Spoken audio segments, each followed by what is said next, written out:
Dennis, great to have you on the podcast. How are you today? I'm doing great, Jared. How you doing? I'm doing well. I'm excited to have you here. We like to keep these short and sweet, so let's dive right in. First Sure. off, would love if you could just give the audience a little bit about your background and what you do. Kind of lead that into like a quick overview of Freshworks, and then we'll go into the episode. Sure. I'm Dennis. I grew up in Philadelphia. Went to school kind of East and West Coast. Spent 25 years in different technology companies, typically joining when they're small and helping them grow. I joined Google when they're about 1,000 people. Had a bunch of different roles, ran our emerging markets group, ran sales in North and South America, which was a big chunk of the revenue of the business. And then I was the CEO of a company that Google bought called Motorola Mobility. We made handsets. We also made infrastructure for the cable industry. Wound up splitting that business, selling it. I was the COO of Dropbox after that and helped take it public. And today I'm the CEO of Freshworks. Freshworks is a publicly traded software company. We compete in two spaces. We provide software for IT teams, AI-enabled software that allows IT teams to operate effectively, serve their constituents effectively. We also provide software for customer support teams to answer questions that come in from their customers, resolve those questions fast, easily, accurately, also using AI. Why do companies, would you say, turn to Freshworks today? So our business has been built on the premise that a lot of software today is kind of, even though it's SaaS based, is old code, legacy code, very complex, very hard to manage, hard to get up and running, hard to find value from. So if you think about the big players in business software today, whether that's a Salesforce or ServiceNow, their core customer truly is a very, very large company like a FedEx or Home Depot or JP Morgan. We serve the mid-market. So there are over 300,000 businesses in the US that have under 20,000 employees. They employ about a third of Americans in the workforce. They generate like 1.4 trillion in revenue. And those companies are not as well served by those big enterprise software companies because they just don't have the resources to get software up and running, see real value from it. But they need that kind of enterprise grade functionality. They need to automate their IT department or the support operations. They need AI. And so that's what we do. So we're very much focused on that mid-market customer. And a good example is that I like to talk about is TaylorMade Golf. They have about 3,500 people. It's a complex business, global supply chain, big brand, but they just don't have the resources in IT to manage a heavy legacy system. And so that's really where we come in, and that's where we've built a business that's approaching $1 billion in revenue. When we think about business leaders today, right, they also face an intense pressure to justify AI spending. Now we're starting to hear more than we did even 2 years ago, right? Where's the ROI? What's the ROI? How would you say AI is part of your growth strategy today? So every customer or prospect I talk to, every executive wants to talk about AI, and they want to understand how can they use AI to redeploy their people to higher value activities. Nobody wants their IT staff repeatedly answering the same questions about resetting passwords, and guess what? The IT staff doesn't want to do that either. So AI is the front and center in every discussion we have. We have 3 AI products. One that's what we call AI agent. It's a virtual agent. So a customer or an employee that's asking a question gets the answer directly from the agent or takes an action that the agent facilitates, resetting a password, that sort of thing. The second is a copilot for the human agent, where we need human agents to make them more responsive, faster, make their answers more accurate. So it will suggest an answer instantly based on its prior knowledge of everything that the company's published on its products, its services, its policies. And then the third is a product for managers called Insights. So think of a conversational insight. I can ask the AI anything about the service environment, which team had the best success rate over the last 12 weeks in resolving questions the fastest, most accurately, and you get a conversational answer. So it replaces the need for things like Power BI and dashboards where you're trying to find the hidden gem in all that data. So that's what we provide. And the adoption has been just incredibly fast of all of those products across our customer base. We have 73,000 customers worldwide, and we serve from small businesses up to very large entities like Nucor Steel or Bridgestone Tire. And everybody is adopting AI. It's not just for big companies. It's really across the board. So I would say it's integral to what we do, integral to our value proposition of making those IT teams and those support teams more efficient, more effective, able to do their job better. Now, why would you say Freshworks is winning the AI arms race? So I'd say we're winning because we're seeing real adoption. I mean, there's a lot of noise out there from companies that will talk about AI, but we've been publishing every quarter our progress in getting customers to actually use our products. So we have around 1,600 customers today that are using our AI agent product, and they're on average able to deflect about 70% of inbound customer queries and employee queries. That's huge value for them. They can redeploy those people to much higher value activity. We have about 2,700 customers that are paying for our Copilot product. That's the product that helps the agent be more effective, and they're seeing about a 30% improvement in productivity of those agents. So we see customers who deploy Copilot, and then with the saved time that they have, they take the people who were serving, answering questions, and they put them into other roles like providing premium support or higher value, deeply technical support roles. So it's having a real impact. And I would say the fact that our products are very fast to deploy, you can get our AI up and running in a matter of hours, is a real competitive selling point for us. As it relates, let's talk a little bit about mid-market companies, right? What kind of challenges do those type of companies face when adopting AI? I know it can be a little bit different, right? What do they need from technology partners today to help with that? Yeah, a lot of these mid-market companies, they're coming from those older legacy systems that really are overbuilt for what they need. And they're used to having to dedicate an employee, or in some cases, we have a software company with 5,000 people who's a customer of ours, security software company. They had 3 people full-time dedicated to just feeding and caring for one system. So often that isn't sustainable. They need to free those people up to do other real work. And so typically they're looking for a solution where they can get up and running out of the box fast, where the total cost, including the cost of consultants, the cost of keeping it up and running, the cost of those 3 employees, where that total cost is much lower than what they've experienced with the older players. And on average, our total cost is about half to a third that of those bigger, older players. And they're looking for the same enterprise grade functionality, safety, security, and then AI enablement across the board. And so the challenges they face kind of coming in really are how do we get value from an old legacy system, and then deciding, well, they can't. And then once they get up and running with us, they find it actually is pretty straightforward because we've built the product very much with the ethos of a consumer mindset. We want the AI to be easily used by an agent or by a manager.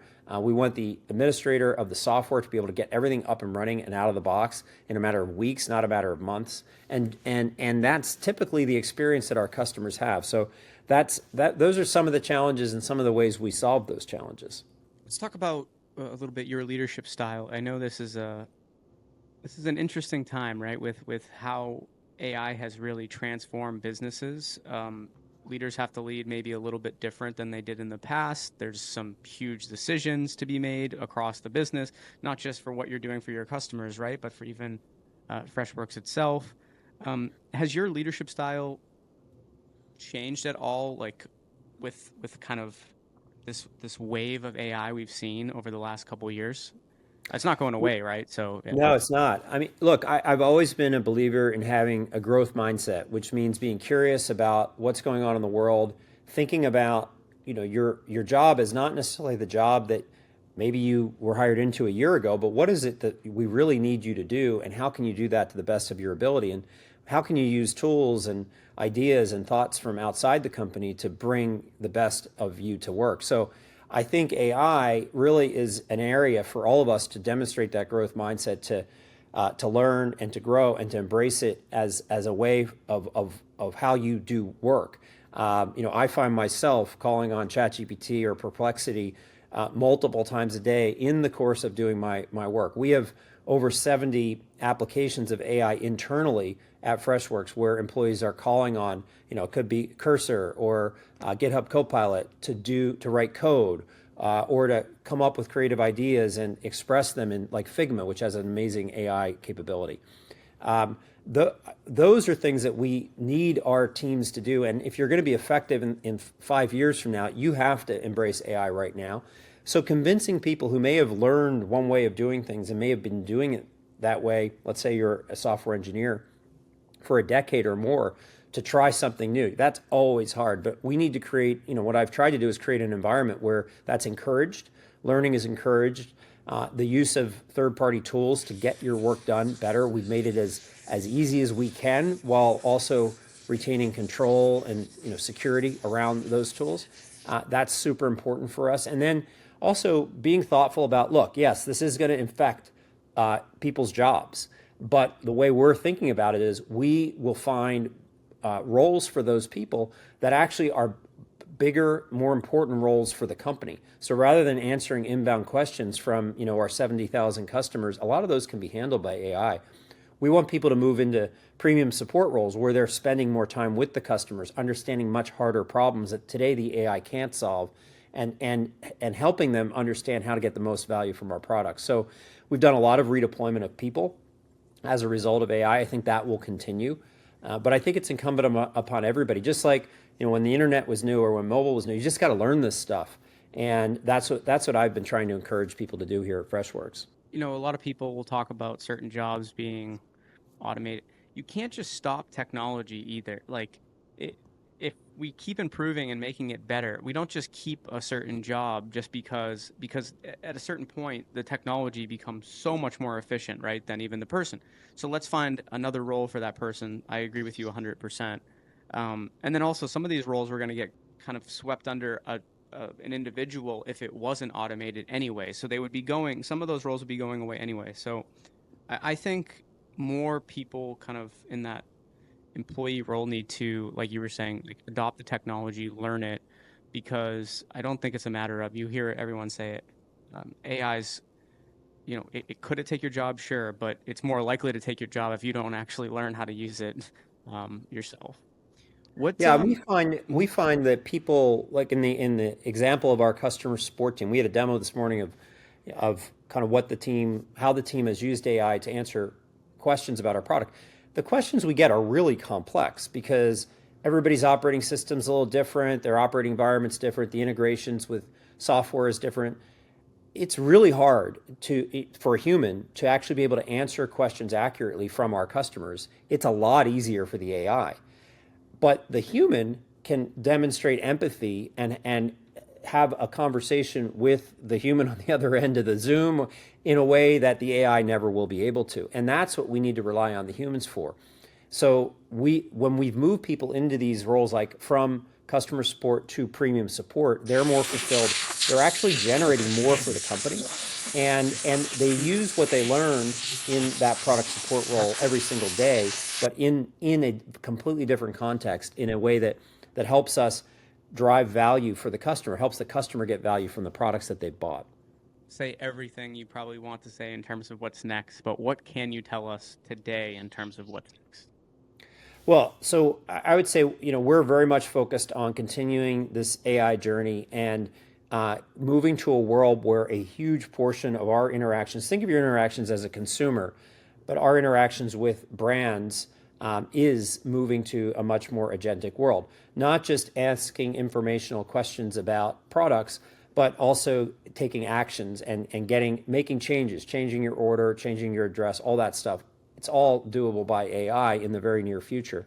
So in that world, I think what happens is that there's a lot more interaction between companies and people. Because right now, like I am hesitant to ask American Airlines a question because I don't want to be stuck in a 15-minute queue.